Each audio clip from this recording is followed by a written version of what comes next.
Elevate TV, advancing kingdom lifestyle.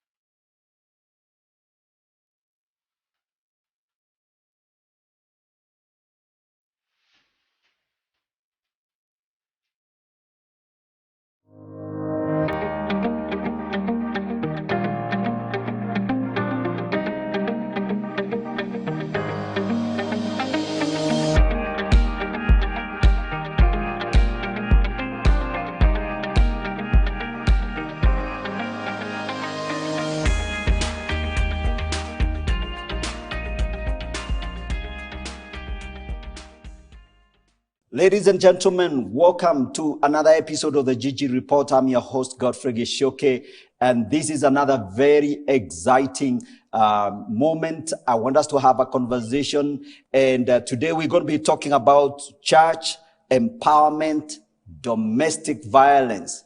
And this is a very interesting subject, and I have a special guest on the set for us. Welcome to the show, Professor Evangeline Wangeshi. Thank you. I appreciate it. Thank you for having me. Right. The pleasure is mine. All right. Very good. Today is going to be interesting, and I want us to start the conversation. I want just to tell you why we are here. Now, there are a couple of questions that have come up. What's the role of the church in empowering women? How can the church deal with domestic violence? And how do we respond to the mental and emotional well-being of people? And especially in this generation, it's become a big issue. And so this is going to be our conversation this evening. And I believe wherever you're watching from, you stay tuned in, and I'm sure you're going to enjoy this conversation. Remember to share. Go to your link. We are live on Elevate TV Kenya, Facebook page, YouTube channel, whichever channel you're watching from. Share with your friends and comment. Give us a comment. Leave your footprint if you're being blessed by this show. And if you have a that you'd like us to interview, please, you can let us know. All right. And as always, the GG Report is a platform for big, bold, and honest conversation on a broad range of subjects, socio-economic, philosophical, political, theological, everything in between. And today we are having it's a social issue, and we're going to delve into church matters as well. And welcome to the show. So let me just introduce my guest briefly, and then we get the conversation underway. My guest is Dr. Evangeline Wangeshi, and she's a licensed psychotherapist in public health and a principal authority on inspiration, healing trauma, spiritual wellness, and leadership development. Dr. Wangeshi has been active consulting for universities such as Arizona State University, Grand Canyon University, and contributing as a professor with specialization in social and cultural diversity, emotional wellness, therapy, among other things. And I'm going to be asking my guest to give us a little bit more details on her background. So welcome to the show, and let's get the conversation underway. So Wangeshi, Professor, I'm very happy to have you here, and welcome back to Kenya. Thank you. So let's begin from the beginning. As always, I always ask my guests to tell us about themselves, their career journey, and what inspires you. So if you can lay that out for us, we'll be very happy to hear. That's a good question. I am a Kenyan, a proud Kenyan. Wow. From Kirinyaga County, actually. And what inspires me is to just having that heart of servanthood, if I can say that. And as a therapist, a trained therapist. Yes. It is so important for us to, or for me to be able to acknowledge some of the challenges, social challenges that we are all facing. public health issues. You just mentioned about trauma. And for me, being a trauma therapist, I hear lots of stories, narratives that are unpleasant, that affect our mental wellness, our emotional well-being. Absolutely. They affect how we relate. They affect how, we do life, productivity. So this is a very important conversation. And I'm glad that we are open to it. We are ready to have an honest conversation and be authentic about it and ask what happened. What happened? So for me as a Kenyan, I have practiced in the US for the last 10 years. As a girl from Kirinyaga, I knew one day I would go for higher education. I didn't know the how. But we serve a good God because he opens doors. And the Bible says in Jeremiah 1:5 that even before I was formed in the womb, he knew me. He had a plan.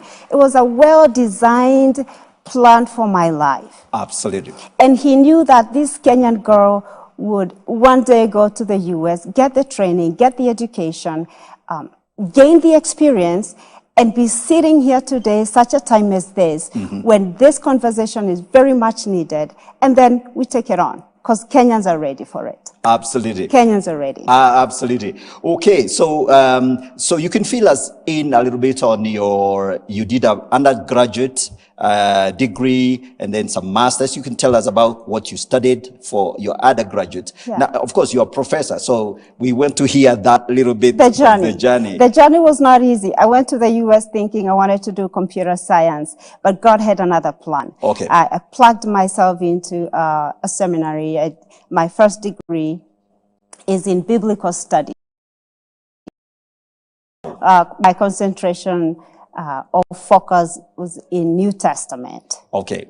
And then after I graduated, I thought I needed more. Okay. Not because the Bible wasn't providing more, but I needed to integrate the faith, Okay. the spirituality with now let's go to the textbooks, right? Okay. So I went back to school for my graduate studies. Yes. Got a master's degree in professional counseling, got in the field immediately, and then after a few years, went back for another master's in public health. Right. And up to the game of doctorate in public health in leadership and advocacy. Okay. Yeah. Very nice. And I'm very, very happy to have you. As soon as I got the links, and I was really looking forward to us to have this conversation. As you're very much aware, a few weeks ago, there was a major issue where this Nigerian woman, singer, worship leader, very, very well-known worship leader who has sung wonderful music, died in some very traumatic, let's say, circumstances, because apparently he died out of, some kind of violent, engagement with the husband or something like that. And then the story came out. And as you know, I'm sure you know that there was a very huge reaction. And the church obviously took quite a bit of the thing because apparently even the local press, by the way, they ran an op-ed and accusing the church of being unsafe space and all that. Yeah. So I want us to dive into this conversation with that kind of a background, and I'm going to start. Give us an idea of where does the world, Africa, Kenya, world, Africa, Kenya, in terms of whatever level of discussion you want us to have, where do we stand on the issue of domestic violence, and what's behind this society's, problem, given that you're a specialist in public health. So we can talk about that. Thank you. Definitely, this is a public health issue. Violence against women, violence against men, violence against children, violence in America, violence in China, violence in Africa. It's the same. It has the same face in Kenya. Okay. So public health issue. And I'm glad we're having the conversation. yes, it's unfortunate for the lady, our sister from Nigeria had to die in the hands of possibly the person who should have been protecting her. Yeah. Okay. Well, I think we are all saying enough is enough. And it's time for us, includes the church, to take this seriously. We are talking about this because she had a position. You know, she had her space, a public figure. But there's so many other Osinachis in Mashinani that nobody is listening to them. Nobody is paying attention. But I think it's up to us now. And when I say us, I'm including all of us, the community leaders, the faith leaders, the government, the different institutions, to really address the issue of domestic violence. Okay, absolutely. I don't think it's time for us to start blaming. Blaming is not the solution. But being accountable and holding people accountable and being responsible is the way to go. The church is not there to solve every social issue. You hold it there. I want to dive into that. So what I did, Professor, I wrote on my Facebook page and said that the church is not a cure-all institution, right? And there was a big fallout. There was a lot of comments around it because, I was saying, no, the church, maybe some problems can be solved by other actors and professionals. And there are some problems that the church can solve. So that's what you're just talking about there. Yeah, so the church, to me, is a place of refuge. Those that practice Christianity, I go to church because, unless you're sick, you don't need a physician, right? Okay, yes. So I go to church because that's the place for me where I meet with my physician because there are some things I need worked on. Yes. But the church is an institution. As an institution, cannot really solve all the issues. Okay. But we can empower the church, enlighten the church, because the church is us. We are the people. We are the church. Absolutely. So we need to be enlightened. We need to be educated, informed, exposed to, for instance, the mental health, conversation, and then find out where does the church come in? Can the church identify some of the professionals that are in the church or within the church, and then maximize the skills and knowledge that they bring to hopefully refer the parishioners, yes, to the right people. But I don't expect my bishop, my pastor to be my therapist. Okay. Now that's very, very interesting indeed. And I think I was getting in trouble because, I mean, for various reasons. The word I brought into that conversation was the issue of therapy. Do you actually think that a church leader, pastor, bishop, these guys are busy. They have so many responsibilities. Okay. Of course, one of the pastoral role is counseling, helping people, figuring out, what's the trouble, what's going on. Pastor, please pray for me. So the pastor interacts with people very, very closely, but you're saying that is more that needs to be done. In other words, we need to unpack that and accept that there are certain limitations that pastors have, and therefore bring in all the other professionals into that conversation. Yeah, our pastors, our faith leaders, spiritual leaders, that's their role. That's what they do. They minister to us. We need them. We value them. We honor them. We know their space. But some of them are not trained in handling, like, let's say, trauma. However, we can encourage them. So if a member of the church comes with a traumatic situation or experience, then also the church leader will be comfortable saying, I hear what you're saying, I do so for you, but I know somebody who does. Okay.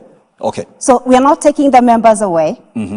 The member will come back, And even better, because the member will come back healthier and whole to be the usher, to be the intercessor. Yeah. Absolutely. You know what I like about the word you've used, parishioner? It's a very powerful concept, and you know, kind of within our charismatic Pentecostal evangelistic and churches, the word parishioner, we don't take it seriously, but parishioner basically means the people that are part of that congregation. Absolutely. They come in the morning for church. Yes. Those are the members. They are members of this parish, so to speak. The Anglicans use that, you know, a structure that way, and it's a beautiful thing. So you're saying the pastor needs to attend to the needs of the parishioners, and whatever he cannot solve, he can engage someone else. Yeah, I think it's okay for someone to say, I don't have the skill set, I don't have the knowledge. It doesn't stop you from being the leader, the spiritual. I will still respect you. In fact, I'll respect you even more. Yeah. So I think we need to all work to, you know, collectively come into this conversation, and where I think we need to empower and remind the church is that there are professionals sitting in the church, and nobody's asking them, what do you bring to the table? Okay. So we can maximize what they have, and then they can also be part of the helping, part of the solution. But I don't expect the church leaders to have all the solutions. Absolutely. That's overwhelming even for them. Let's give them a break. Yeah. I like the idea of maximizing. I like the idea of bringing in the parishioners into this conversation. So would you say, for example, and back to the Nigerian story, and we will leave it, we just comment and then go. Do you think that maybe more could have been done by that particular congregation and the people around that particular family? That was there some kind of, maybe somebody just dropped the ball or something? Yeah. And we don't have all the details of what happened behind the scenes. But I think what I would encourage all of us, if you're in an abusive relationship, okay, you know, our culture has influenced us, you know, the African culture, you know, don't tell anybody, because if you tell anybody, you're spilling the beans. We need to stop that. We need to encourage people to seek help, because it's by seeking help, then your family will be well, you will be whole, you'll be more productive, you will be able to contribute positively in your community. I mean, we just need to filter, you know, what is good within our culture and what is not working for us. Anything that is not serving us, it needs to go. And so in this situation, I don't know who dropped the ball or who did not. Maybe she did not, she chose not to disclose to anyone. Maybe she kept it to herself. But if she shared her story, and then what happened to, maybe she shared the story and said, I don't want to tell anybody, then I want to respect what you just told me. So there's so many things. But if anyone is in an abusive relationship, we need to encourage them. You need to come out. You need to go to somebody that has the best interest at heart for you. Absolutely. So I love what you're talking about. Ladies and gentlemen, as you follow this conversation, we are talking about church empowerment, domestic violence, call it gender-based violence, whatever it is. We're talking about what can be done, the scenario. And I love the debate about the culture of silence, the culture of don't tell anyone, the culture of no, I mean, I don't want to embarrass the family. Talk about that. Yeah, and the culture is good. We love it. It's full of wealth. It's rich. But some of these situations we cannot, it's about shaming. Right. Okay. So I think we fail to share our fears, you know, we fail to share our experiences because of shame. We'll be shamed. There's guilt that comes with that. There's mistrust that goes with it. And therefore, we need to, as a people, we need to be disciplined. That if somebody shares their personal business, I need to hold that seriously and dearly. And now that we are talking about church, because I'm a church girl. Yes. If you come to me and say, Wangeshi, can you pray for me because I have this issue, my marriage is shattered, my heart is shattered, I don't know what to do. I need to respect that, I need to honor that. And more than anything, I dare not say it to anybody else. Okay. Now, but if I suspect, or if you share, that there is suicidal thoughts, going back to now suicidal issues, I will not be quiet. Okay. Because we need to save a life, All right. preserve life. Yes. Yeah. What are we getting wrong here on this side of the world? Is it that our cultures have become an impediment to our ability to come through? And how do we compare? Maybe that's the wisdom you can bring to us.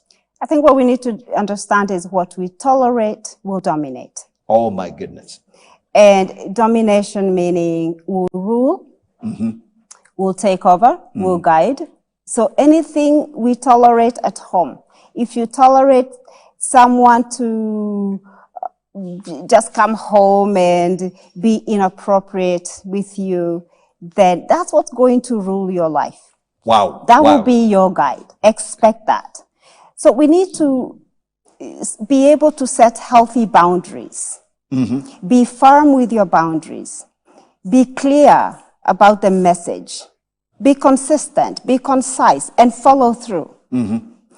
I think that's a difference. Okay.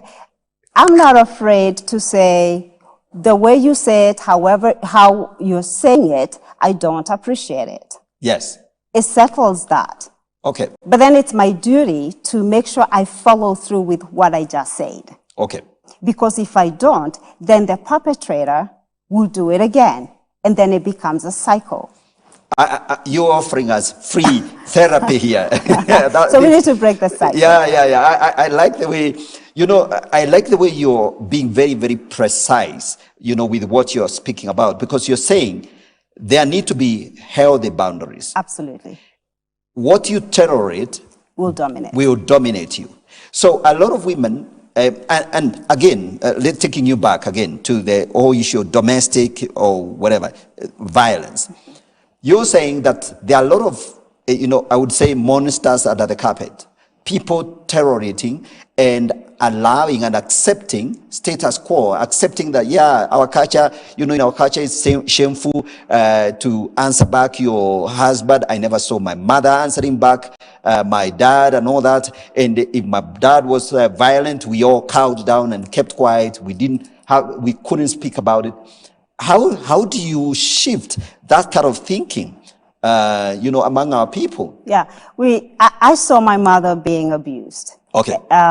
And it was unfortunate. I didn't know that that's how you call that, abuse. Okay. But today now I know the face of abuse because I witnessed that. All right. It's unfortunate.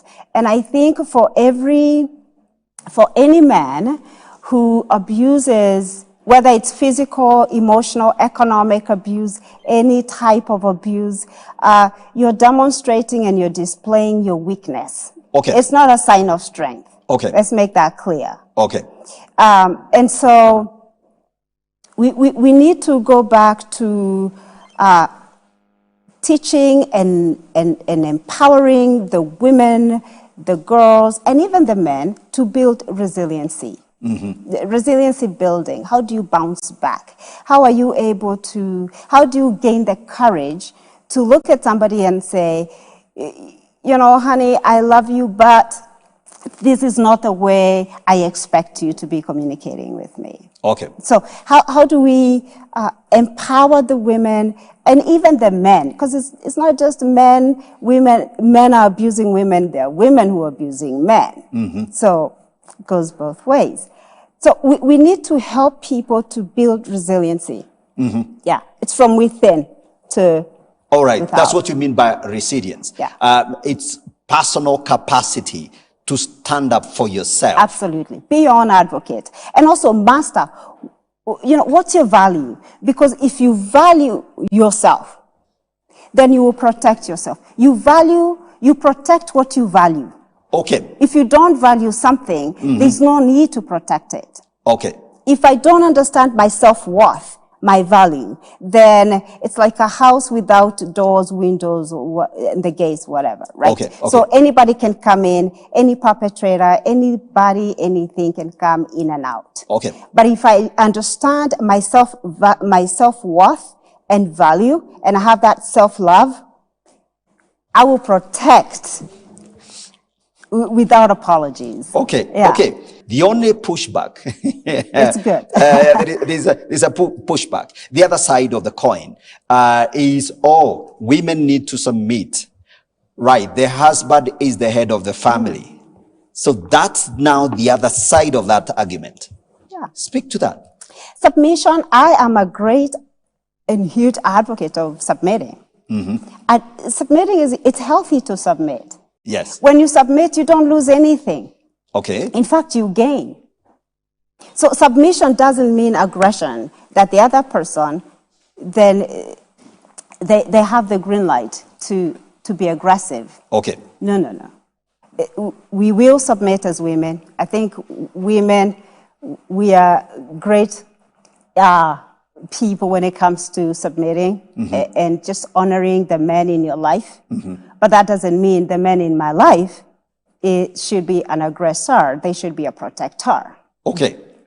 Right. Yeah. That's coming from Professor Wangechi. Not aggressor, but protector. Absolutely. Absolutely. Yes.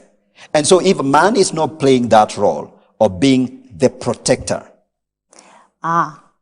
then there is a problem. There's a problem. And they also need to acknowledge, first of all, what happened that this is a person, your first date, you told them you loved them. I hope you did.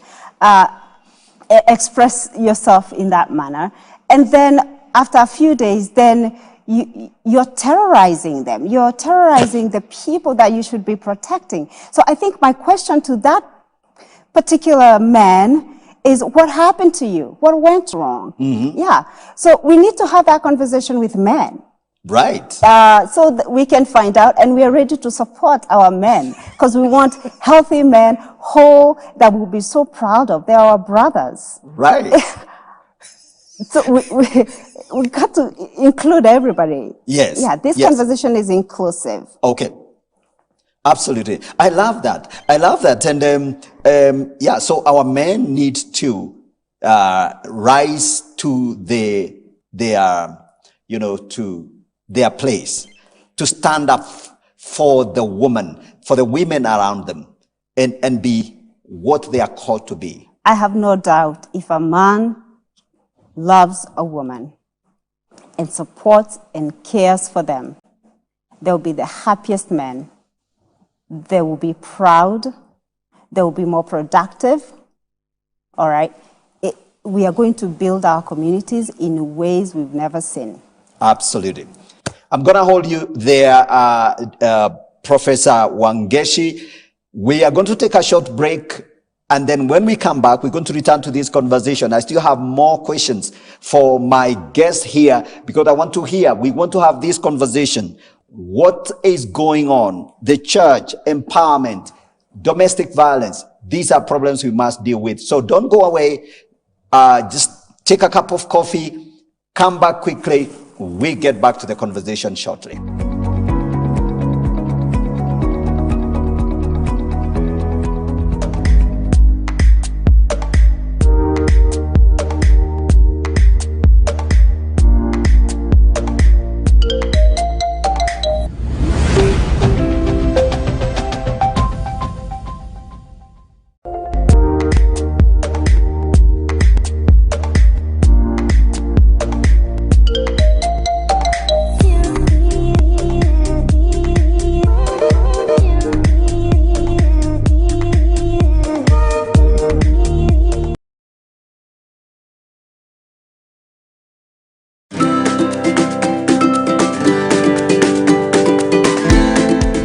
very excited for this special edition of Kids Arise. Now go, I will be with you as you speak.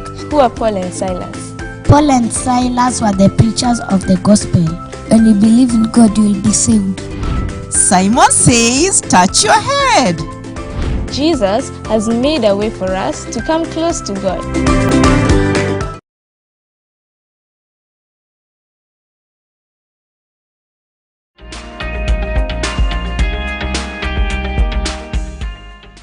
Welcome back. This is the Gigi Report. We are here having a very honest conversation. We're talking about the church, empowerment, and domestic violence. And my guest's been talking to us about, the whole issue of, men and women learning to live together. And we cannot allow, any form of violence whatsoever. And before we went to the break, Professor Evangeline, we were talking about, the whole issue of, men need to stand up for their women. Women need to stand up for themselves. And we cannot allow anything to, to go unaddressed. Let things lie under the carpet because they will grow and become a monster. Yeah. But now let's talk about the role of the church. And the question is actually that what's the role of the church in dealing with domestic violence? And because it's a big problem. Are we saying enough on our pulpits about this? We don't want to blame the church, but I think since the majority of us, that's the place we show up on a Sunday morning, it's important for the church, hopefully, to have resources of its members. Okay. So maximizing, as we talked about, maximizing the people within the congregation, also having maybe a directory of who do you call, who do we contact. Partnerships are very healthy. The church can partner with other organizations outside the church, professional resources. I think that's an area I would encourage the church to consider so that when the members are coming with issues that the church leadership may not have, then at least they have a place they can refer the members. Okay. I know a church which has sorry to interrupt you. I know a church which has they have a radio station, TV station, and they have those, like on the radio, their radio program. They always have, and I think even today, they have a line, if you need counseling, those lines you give. Yeah. So there are some churches that are doing a fantastic job on that. Yes. And I think that's great. And, the church, depending on the resources the church has, they can also have their own therapists within the church. It doesn't hurt because then you can build capacity within the church. So depending on their resources, if they can afford it, I think that's encouraged. It should be encouraged. Okay. Partnerships are very healthy. The TVs, social media platforms are good, but also normalizing the conversation surrounding mental health. Actually, let's talk about what exactly therapy is and why it's different from counseling, and then how do we then address the issue of mental health? Because I think, the minute you talk about therapy, then what most people are familiar with, the idea of counseling. Most church pastors have some kind of skills and maybe some kind of basic training in counseling, maybe just normal, what you call counseling skills. Right. Yeah, but the therapy bit, so expound on that for us. Yeah, as a trained therapist, you've been trained to treat, to provide, to deliver treatment. I can sit down with someone, do a whole comprehensive clinical assessment, and before they leave my office, I have a diagnosis for them. That is, and then we will develop a treatment plan. What is your goal? What do you want to work on? And so that is therapy. That's how therapy begins, right? Okay. Counseling, people have gone out for different certifications, and I think that's a great thing. But it's very different because that's very, you don't go into depth of issues such as trauma because, if you get maybe a few sessions or a few months of training, and then you get a certification, clinically you have not been trained to handle some clinical business. Okay. Yeah. So therapists is the one that now goes all the way. All the way. And would you say that therapy could be helpful, for example, when a marriage is really a couple is going through a real traumatic, and again, I also want you to open up for us the whole idea of trauma. A couple is going through a very traumatic, situation. They have differed grossly. One of the partners is really kind of psychologically impacted and stuff like that. Maybe just speak to that, because I really want us to go into that depth of the conversation. Yeah, when we hear therapy, people think, oh, she's going to therapy, she's crazy. Nobody's crazy. People go to therapy because really they've made one of the best decisions in life. To go and speak, express yourself, express your thoughts in a safe environment, without judgment, without being, the shaming. But rather, it's a place where you can actually even be able to dig deeper on the issues maybe they have never been addressed. And so being in a therapy room gives you that opportunity to be able to talk to somebody who is trained to guide you and walk you through the journey of healing. Now, we don't have to wait until marriages, on the verge of coming to an end, right?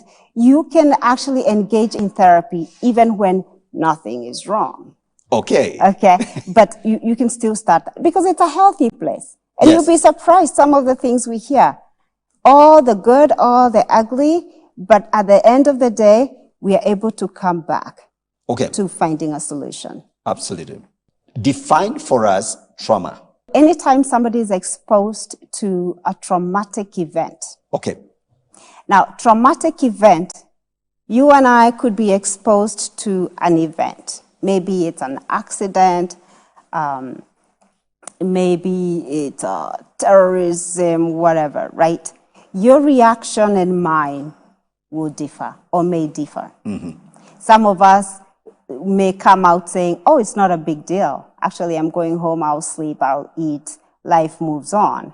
And the other person may say, I cannot sleep, I'm having nightmares, flashbacks, I cannot stop thinking about that particular event or the situation, okay?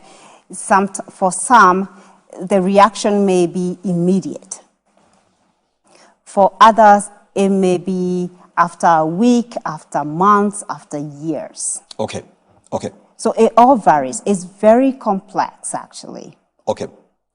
So that's a good description. So, and that's why you say, whenever someone seems to be struggling with something that keeps you awake, you're not sleeping enough unless you're praying and fasting and wrestling with powers of darkness, and they are causing you sleepless nights. So you don't need a therapist. You just need to keep praying. You need to keep pushing. Keep pushing. Yeah. But where it is the other way around, that you're having this situation that is actually causing you sleepless nights, you're worried and all that, perhaps that's the time to sit down with someone who is a professional who can help you unravel and unpack, what's going on, and they can help walk you through that. Is that what you're describing? Yeah. And I encourage people to be the master of your own emotions. Be the master of your life. Take time, sit yourself down. Me, myself, and I. Okay. And master how you think, Ask yourself questions. Why did I think the way I did? How come I reacted the way I did?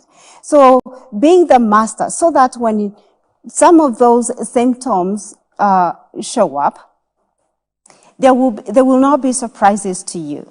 Okay, you will be able to understand, or at least come to that knowledge of, wait a minute, something is not right. I'm not sleeping enough.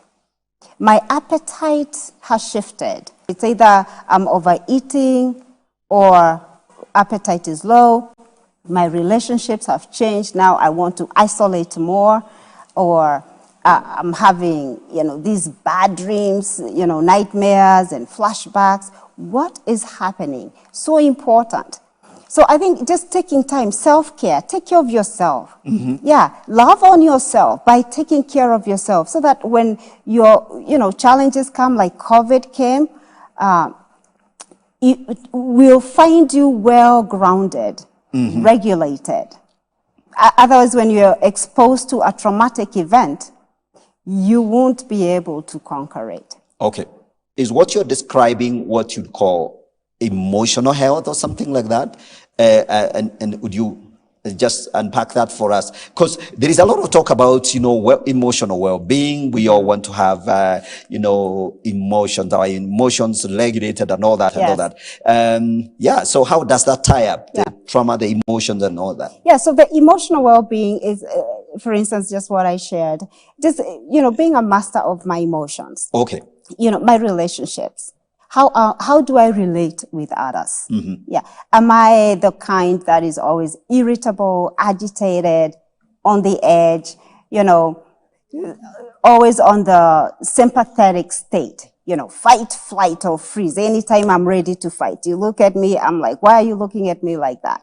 And I'm ready for a fight. Right. That means there's some dysregulation in my emotions. And that's what, our nervous system is wired. There's the dorsal state, the sympathetic state, which is the fight, flight, or freeze, where you talk to somebody and they're just ready. You come home in the evening, skuma wiki is not ready, ugali is not ready, and you throw a fit. And then at the end of the day, nobody enjoys. That means emotionally you're dysregulated. You have lacked the control of your emotions. How do we develop the capacity to regulate our emotions? Yeah. So we're going to start with small things, right? I like questions. Ask yourself questions. Why am I so angry? Yeah. What is driving that anger, the rage, the irritability, the agitation? That when you, and I'll go back to just, you go home, which home should be our safest place, but then you're so angry there. Our homes, some of our homes have become like a war room. This is unacceptable. Okay. And so asking the question, what is happening? Because there are so many underlying, it could be that there are so many underlying issues that have not been addressed. Some of them, they are childhood experiences that somebody was exposed to. So there are layers of emotional issues. There's abuse, child abuse. And you have lived with that anger for years. You're 40, so you have lived with the issues for 35 years, for 20 years. You haven't learned how to express the pain. And maybe you've never had a safe environment where you can express the pain. So that's why therapy is so important. And we need to have honest conversations. This is not a conversation for women only. This is a conversation for the adults, the men, the women, the children. All of us need it. Yes. I love that. I love that. I love the idea that this is an adult conversation. This is this is how you demonstrate that you are a grown-up. If you can have a conversation about what you're going through and you can face up to your emotions and ask yourself those hard questions, so that then you can find path to healing. Yeah, and I'm going to be gentler with that person, because I'm sure that, people watching, they've never been trained, they've never been exposed to a conversation like this. So really, it's not that they're ignorant, they just don't know. They've never been told that it is okay to not be okay. And therefore, that's how you get your help. No, on the pulpit, we tell everyone that God is going to, break through for you. Your pain is going to turn into, profit. And we just, do you think we are washing it out or something like that? And letting a lot of things under the carpet? you know, is it Jeremiah 29? God has good thoughts for us, right? Not of evil, but of good. Those are thoughts. He has good thoughts. God has good intentions for us. Right. For my life. He has good intentions for my life. But it's my responsibility to activate those thoughts to become something that is more meaningful. Now, I will read the scripture, and I like the idea of, it's not an idea. Those are prophetic words that God spoke. You know, these are the promises I have for you, says the Lord, right? Yes. But it's up to me to be responsible and run with it and not be casual about it. Because the more casual we are about our well-being and this whole conversation of mental health and emotional well-being, we will have so many casualties. And so we need to address it. We need to be authentic. We need to be vulnerable. Vulnerability is not a weakness. It's actually a strength. You're showing us, or the world, how strong you are and how determined you are. You know, that is a conversation we are not having. How to be vulnerable. Oh. And that vulnerability is not weakness. It is strength. It is strength. But maybe the question is, you can't be vulnerable to everyone. Absolutely. You cannot be vulnerable to, that's why it's good to identify who is in your circle. The people in my circle, very small circle, right? Who allowed them into my circle? Do they have my permission to be in my inner circle? Okay. And that's where again, back to setting healthy boundaries. Right. Goes back to. Yes. Because if I have everybody in my inner circle, that means they all know my personal business. That means you lack boundaries, or your boundaries are loose. Okay? But boundaries are there to protect us. I'm not talking about we be rigid and, you know, nobody should talk to me. We are going to talk, we are going to engage, but we are going to be intentional and deliberate about this. Okay. I love that. I like the intentional bit of it. Yeah. So if you surround yourself, I mean, if you're awake and alive to the people around you, your inner circle, then you have a place. You have someone you can open up to. A husband should be able to open up to the wife, and the wife to the husband. Those two people are partners, and they have a role to play for upholding each other's well-being. Is that what you're saying? Yeah, because then they are a great, almost perfect support system to one another, to each other. Right. They support the children feel safe, mommy feels safe, daddy comes home, he feels safe. You know, he can probably wear the mask of the macho man outside the home, but when he comes home, hopefully he can feel safe to express himself. Right. Yeah. Where is my cup of tea? Where is my cup of tea? You don't have to yell or scream. Yes. We will serve you and we will submit. All right. Okay.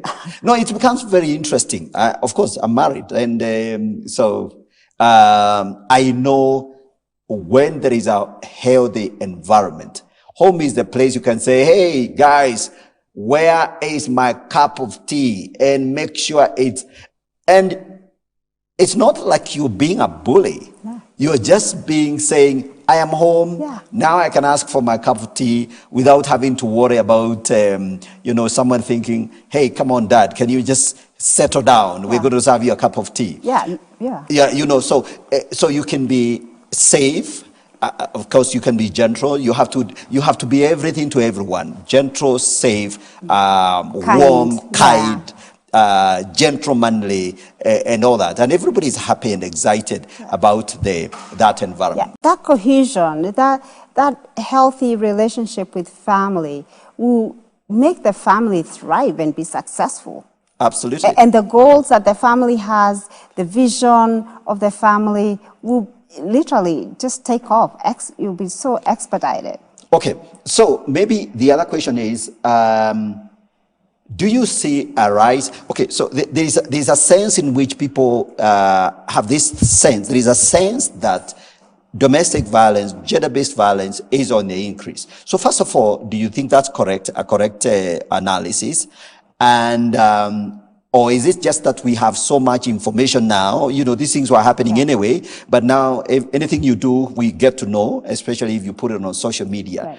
What exactly is the situation? Yeah, I think there's enough research, evidence-based research, Yes. that is showing that, yes, there is elevation or climb or increase on these issues. But there's also the idea of the social media platforms. People are coming out more and talking about this, which we want to encourage. But I also hope that the people who are sharing on social media platforms, they are more sensitive or mindful of what to share and with whom, because when you put it out there, it's out. Okay. It's not coming back. So being mindful and sensitive about it. Okay. To me, I would redirect people to go for therapy. When you share with the world, be a little bit more conservative about it. Be intentional and deliberate on what is it that you're sharing. Okay. Yeah. Yeah. So, and don't expect that you're going to get your counseling on Facebook. That's not the place. Okay. That's not the place. Absolutely. Yeah. Absolutely. Okay.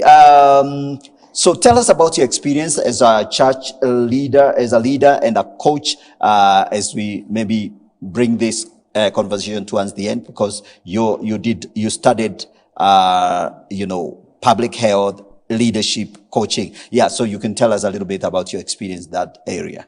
Yeah, leadership is servanthood. Right. It's great when you can lead people, guide people, and train and teach them, because a leader, you cannot be successful alone. You need us. You know, anybody who's listening, they're leaders, or you aspire to be a leader. You will not be successful alone. Okay. And that's what effective leadership is all about. Bring people with you and coach them and teach them which way to go, how to do it, and hold people accountable. Yeah. I love that. I love the bit of holding people We accountable. must hold people accountable. Okay. If a leader cannot be held accountable, you are probably not a leader. Okay. And that's not a good thing. That's not a good thing, because leaders are role models. Okay. You are modeling for others who are right behind you or right beside you. So leaders, we model for people. They're watching, they're observing. Some of them, they're not telling us they're observing, but they are, which is a good thing. So leaders must be disciplined also. I love the discipline bit of it. Disciplined. What I say, I will be held accountable. My words matter. Okay. So leadership is important. Absolutely. Absolutely. Okay. So before we come to the end of this conversation, I always like asking my guests, what else are we not talking about? That's a great question. I think the one thing I would say surrounding this conversation is about options. Women need to know that they have options. There are options. Absolutely. Don't feel like you don't have option, and therefore you have to put up with an abusive relationship. You have tried, to get help or to talk to the person or have a meaningful conversation, and nothing is working. And therefore you feel like you have no options. There are options. You do have options. Absolutely. Yeah. I love that. So there are many options. There are many options. The church has been accused for abetting or even, promoting the idea that if you're in a marriage relationship, divorce is not an option. Yeah. What's your take? So, as a therapist, I don't advise people on what to do. Okay. I give recommendations, I make suggestions. Okay. I give you the tools, the resources. I show you, I walk with you through that journey. You are the one to pull the plug. Because the decision you make, yes, at the end of it, you give yourself credit if you're successful in it. You'll be glad you made that decision or the choice. So the idea of, are you suggesting we leave our marriages and all? That's not what I'm saying. What we are saying is you get to decide. How do you want to live the next 5 years, the next 10 years? Like an adult. like an adult. I love I love this. Yeah, it's a very American thing actually to say adult. I But we love are it. adults. Yeah. So who is the adult in the room? Who is the adult in the room? The adult in the room makes the decision. And Absolutely. hopefully we want to wish them all the best in their decision making. Absolutely. Yeah. I love that. I love that. So what else? What else should some of our hearers, and maybe we could also make sure we also talk about how people can reach you. What are the resources that are available for someone who needs some help, or maybe who also want to develop both their skills in this domain of being a psychotherapist and stuff like that. So talk about resources that are available, channels, where can somebody reach you and get some help from you. Yeah. As we wind up, actually. Right. Thank you. So we have a website, evangelinewangeshi.com. That is our website. All my information is there. info@evangelinewangeshi.com. That is my email address. My contact information is there. I look forward to hearing your comments, questions. I'm open to life, to this conversation. Right. And I'm glad that Kenyans are ready and open with it, because we need to stop the madness. Absolutely. I love that. I love that. We need to stop the madness. We need to stop it. Ladies and gentlemen, this has been the Gigi Report, and Professor Wangeshi, very pleased to have you here. Thank you. And having listened to you, wonderful conversation, very precise with your words, and very helpful. And we wish you all the best in your stay in Kenya. And when you go back to the US, that's now I think you're home. Please remember me. Thank you. Ladies and gentlemen, that's all we had for you. This has been the Gigi Report. I'm your host, Godfrey Gichuki. Thank you for staying tuned in. And I wish you all the best and blessing this weekend, wherever you are. God bless you. Bye. We'll see you again.